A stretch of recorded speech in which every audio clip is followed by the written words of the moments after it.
Assessore Telesca, è stato appena inaugurato il nuovo polo tecnologico dell'ospedale Maggiore di Trieste. Un suo commento? Beh, sicuramente di grande soddisfazione e di complimenti, perché questa struttura è non solo esteticamente bella, proprio perché nel cuore della città credo sia importante anche che ci sia una struttura bella, e per quanto riguarda i contenuti c'è una tecnologia elevatissima, si vede che è stata progettata col coinvolgimento dei professionisti, perché è sicuramente molto funzionale. Ho visto che c'è anche la soddisfazione degli operatori e dei professionisti, e questo è importantissimo anche perché la sanità è fatta di alta tecnologia, di luoghi, ma soprattutto di competenze professionali, e qui credo che trovino il luogo ideale per esprimere il meglio che peraltro questa sanità triestina sa esprimere.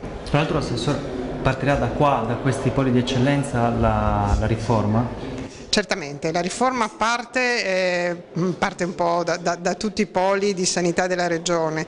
Abbiamo, speriamo, l'ambizione di fare una sanità regionale che funzioni, che abbia a cuore tutti e due gli aspetti, quello dell'alta tecnologia e dell'alta professionalità, che oggi per esempio qui troviamo, e quello della sanità di prossimità vicino ai cittadini, che si occupa delle problematiche quotidiane tutti i giorni, dove comunque è importante esserci come presenza anche sanitaria.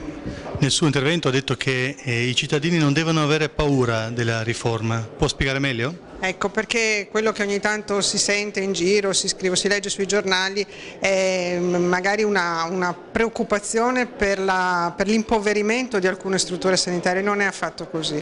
La nostra riforma della sanità prevede che si concentrino alcune cose negli altri centri di eccellenza, e che sui territori in modo capillare invece ci sia la sanità, quella quotidiana, che serve oggi ai nostri cittadini, alle persone croniche, agli anziani, alle famiglie e a tante cose che non devono trovare risposta nei grandi ospedali.